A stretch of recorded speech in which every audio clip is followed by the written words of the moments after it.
मेरे बैचमेट्स को पता होगा कि बचपन में सबसे पहला केटरिंग ऑर्डर कभी मैंने लिया था तो वो अम्मी के साथ लिया था केक बनाने का। 50 रुपये केक बनता था। सांडी में क्या था ना, बड़ा छोटा जगह था, आज भी छोटी जगह है, तो केक वगैरह जो आता था वो रामगढ़ से आता। वहां से आने के बाद क्या हुआ, मतलब मास्टर शेफ के आने के बाद आपका लाइफ थोड़ा सा चेंज हुआ प्रोफेशनली, या फिर उसी तरह से चलता रहा? और अब खन्ना कौन है, बहुत बड़े वो शेफ हैं क्या? विकास खन्ना जो है मेरे मेंटोर हैं और दुनिया इनको जानती है, शेफ विकास। और अगर किया भी था तो क्या मैं कभी ये सोचा था कि एज एन ऑथर मैं बैठ सकूंगा लोगों के साथ में, जिन लोगों की किताब मैं पढ़ रहा हूँ बचपन में, हिस्ट्री की किताबें पढ़ रहा हूँ या फिर फिलॉसफी कल्चर। तो अब इसके अंदर क्या है कि 2-4 जो मिथ होती हैं मुस्लिम खाने के ऊपर। पहला क्या है कि अगर मुस्लिम हो आप तो बिरयानी कबाब खोरमा इसके अलावा तो आप कुछ सोचते नहीं हो। पूछ लेता हूँ, आपका फेवरेट फूड क्या था पहले और अभी? बिरयानी मेरी एब्सोल्यूट फेवरेट है। अगर झारखंड की बात करें तो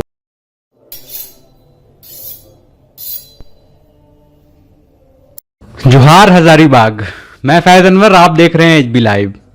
आज एचबी लाइव में मेरे साथ एक खास मेहमान है जो मास्टर शेफ इंडिया में पार्टिसिपेट कर चुके हैं और टॉप 10 में भी आए हैं, और वो हजारीबाग के एक छोटे से गांव सांडी से बिलोंग करते हैं। अब वो हजारीबाग से रामगढ़ में तब्दील हो गया है। 2007 में जब रामगढ़ डिस्ट्रिक्ट बनी तो सांडी रामगढ़ में चला गया। लेकिन मेरे साथ हैं फेमस शेफ सदफ हुसैन, जो मास्टर शेफ में भी जा चुके हैं। साथ साथ हमें यह भी पता चला है कि इन्होंने खाने को लेकर जो पैशन था इनका उसको पूरा करते हुए किताबें भी लिखी हैं, उनकी 2 किताबें भी आई हैं, उनसे ही बात करेंगे। सदफ, बहुत बहुत धन्यवाद आपको मेरे प्रोग्राम में आने के लिए।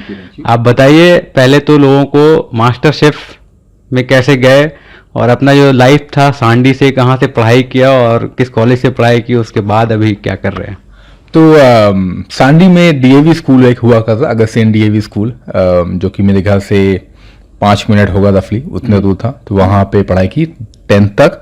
फिर गुरु नानक स्कूल जो कि रामगढ़ में है, वहाँ पर 11th-12th, और उसके बाद रांची जेवियर्स कॉलेज, और सेंट जेवियर्स कॉलेज में एडवर्टाइजिंग की मैंने कोर्स किया था।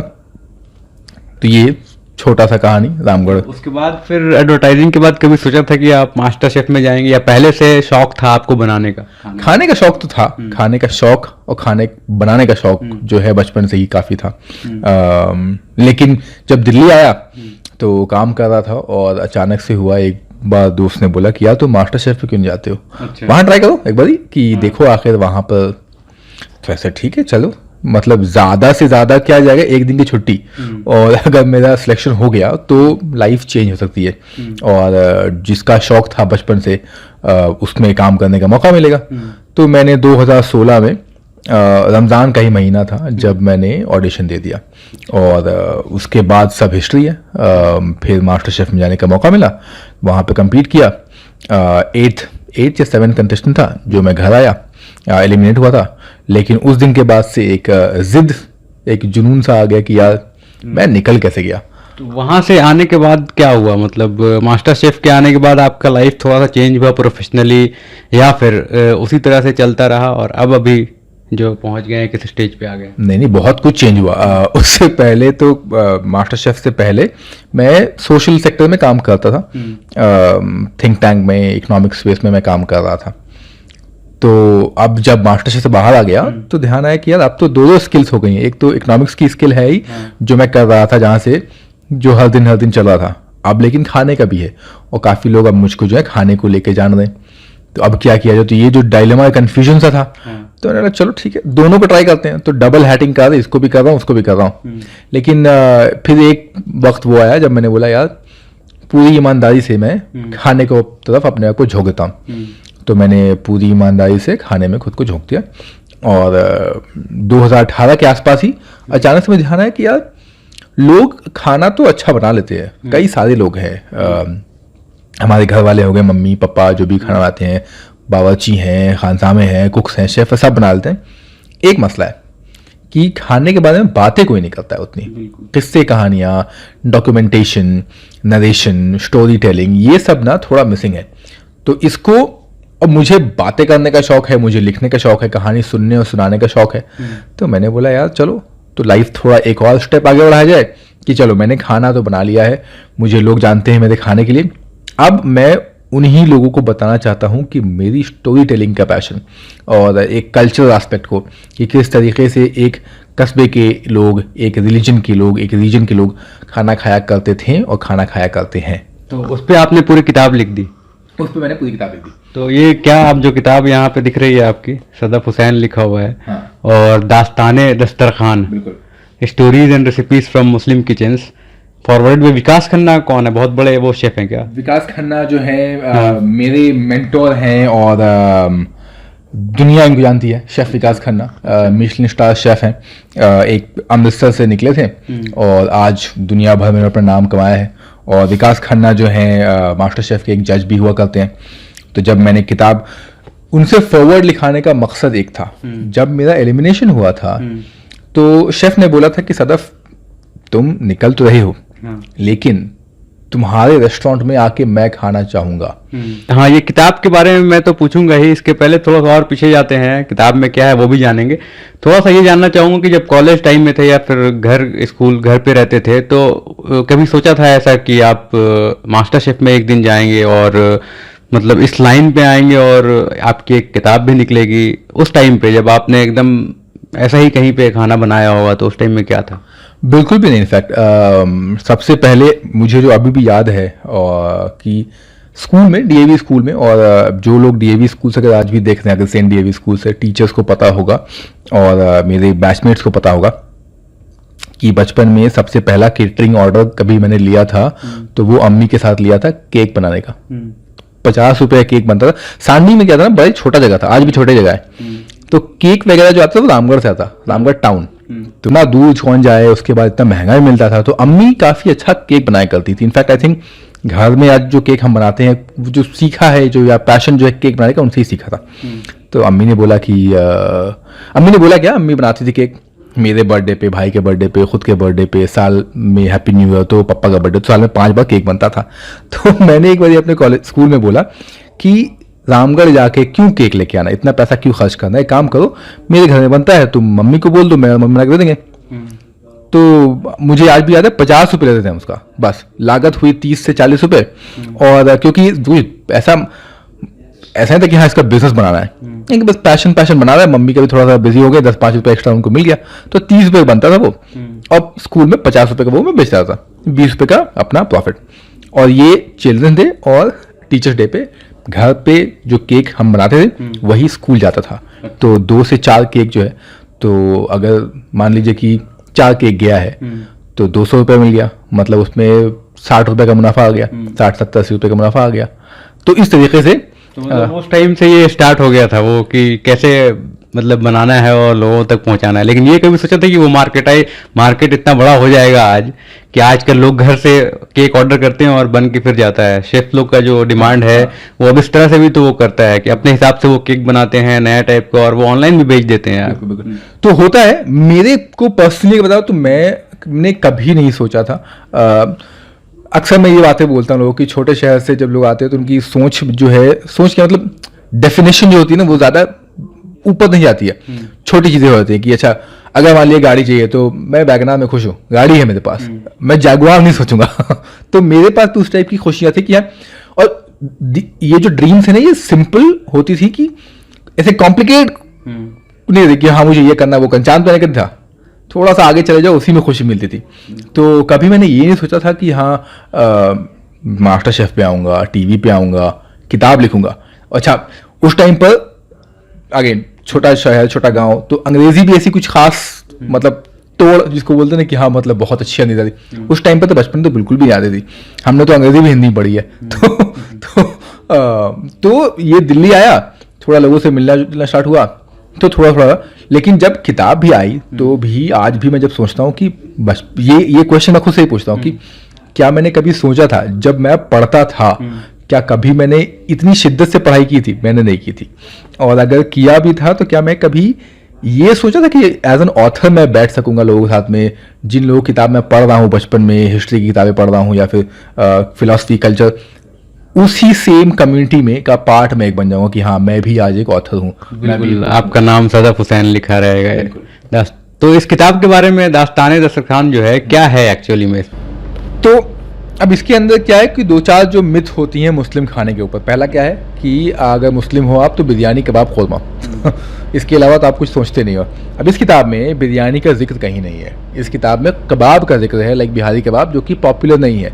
तो डिस्कशन हुई है इस किताब के ऊपर, कहानियाँ है, हिस्ट्री है, कल्चरल बैकग्राउंड है, कुछ ऐसे खाने के बारे में जिसको लोग कम जानते हैं। तो पहला तो ये। और दूसरा जो ये है कि मुस्लिम खाना का मतलब सिर्फ गोश्त खाना ये नहीं है। हम भिंडी भी खाते हैं, हम कद्दू तोरई भी खाते हैं। तो इस किताब के जरिए वो मिथ जो है वो ब्रेक करने की कोशिश की गई है। इसलिए मैंने 15 मीट और 15 वेज कहानी डाली है। और ये सारे आपने उठाए हैं स्टोरीज से?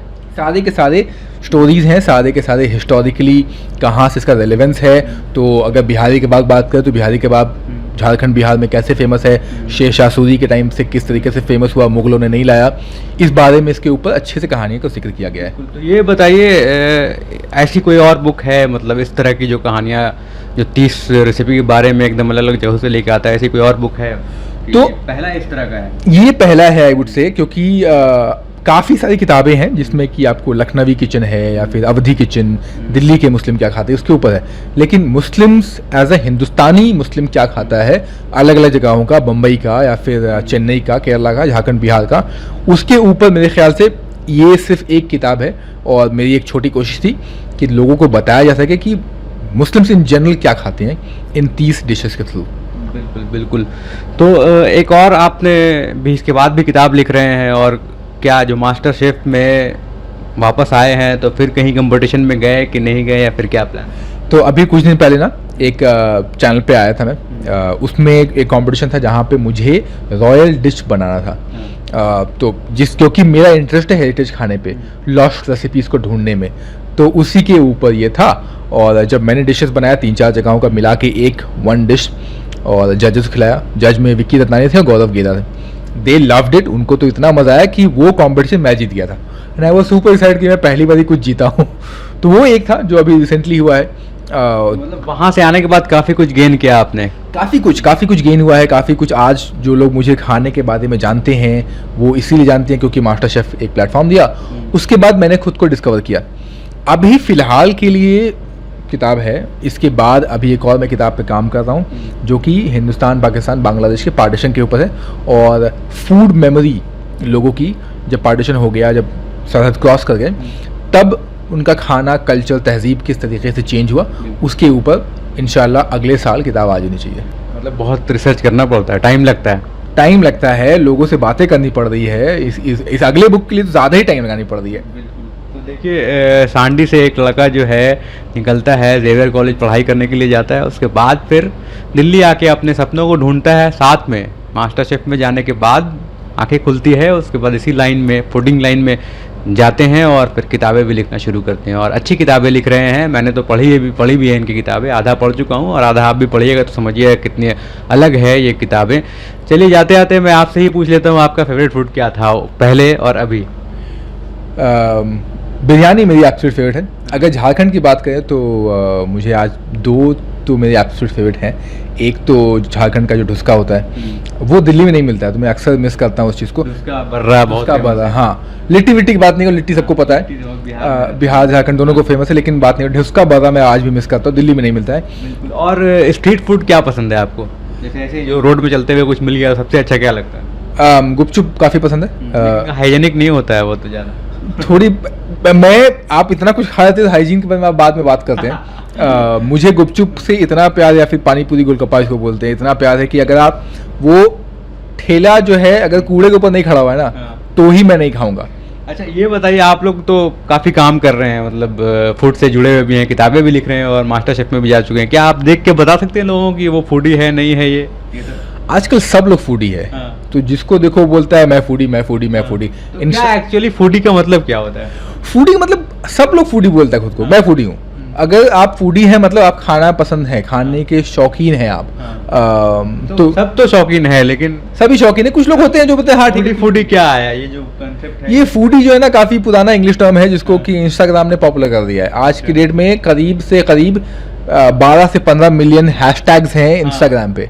तो मैं देखते रहता हूँ, लोगों को फेसबुक में डालते हैं आई एम बिग फूडी, आप खाना लगा हुआ है बीच में से। ये कभी एक जमाना हुआ का जब बोलते हैं मैं इंटेलेक्चुअल हूँ, मुझे पढ़ा लिखा है, तो मैं फूडी हूँ। मैं फूडी हूँ। तो उससे क्या होता है कि मतलब ऐसे बैठे हैं दोस्त यार के बाजू में, तो आप मतलब तो कुछ तो अलग होगा ना कि वो सेंस कर लेंगे मैं स्मेल से कि हाँ ये बन रहा है, या फिर ऐसा ये इसका टेस्ट ये परफेक्ट है, ऐसा। जरूरी नहीं है। तो हाँ, एक तो ये है कि हाँ। एक होता है कि यहाँ शो ऑफ करने के लिए, हाँ मैं फूडी हूँ तो मैंने अपना ऐसे शो ऑफ कर दिया क्योंकि कुछ भी रीज़न है। और दूसरा होता है फूडी जो खुद को फूडी नहीं बोलेगा, जिसको बोलेगा कि मैं फूड में इंटरेस्टेड हूँ, मैं फूडी हूँ और मुझे खाने में इंटरेस्ट है, तो मुझे खाने की महक से मुझे मालूम चला कि क्या बन रहा है नहीं बन रहा है, नाक भी तेज़ है माशाल्लाह, तो मुझे वैसे तो उस तरीके से मैं फूडी बोलता हूँ। अदरवाइज़ खाने का शौकीन तो सब लोग हैं, मैं भी हूँ। सड़कों पे हमने रांची में चाप खाया है और पंजाब स्वीट हाउस का चाइनीज़ समोसा भी खाया है। मतलब हर कुछ रास्ते पे भी खाया है और बड़े बड़े होटल में भी हाँ। खाया है। तो वही क्या डिफरेंस है, मतलब सबसे ज़्यादा डिफरेंस क्या है जो एक छोटे स्ट्रीट में और एक बड़े 5 स्टार होटल में खाना परोसने का तरीका अलग है, या फिर अलग तरीका से बनता ही है, टेस्ट में फ़र्क अलग है। लेकिन मैं एक बात सबको बताता हूँ कि जो स्ट्रीट फूड होता है, स्ट्रीट फूड पे किसी भी जगह की रूह बसती है। आपको वही रूह जो है वो रेस्टोरेंट पे नहीं मिलेगा। आपका कंफर्ट फूड जो होता है ना, वो आपको कुछ चीज़ें जिसमें आपकी मेमोरी होती है, नॉस्टैल्जिया उसको बोलते हैं, उससे होता है। जैसे मैंने बोला कि गुपचुप, पानी पूरी, या फिर रांची में वो टैक्सी स्टैंड पे चाप मिला करता था, वो 25 रुपये मिलता था, और वही फ्लेवर 500 रुपये का भी अगर रेस्टोरेंट मिलता है, वो फ्लेवर आप वापस से नहीं बना सकते हैं। तो तरीक़ा अलग अलग है दोनों का सर्व करने का, और आई वोंट से कि कौन सा बेटर है कौन सा नहीं है, दोनों के अपने अलग अलग वैल्यूज़ हैं, और दोनों के अलग अलग मतलब आपके लाइफ में भी अलग अलग वैल्यू ऐड करता है वो।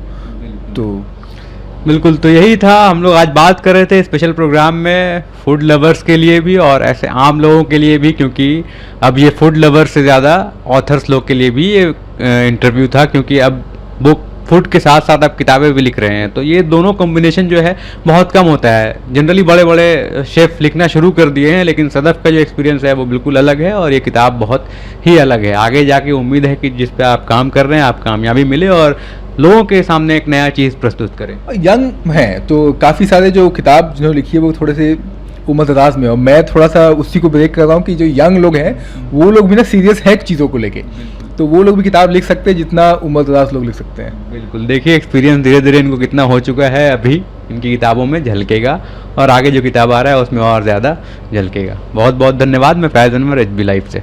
Thank you.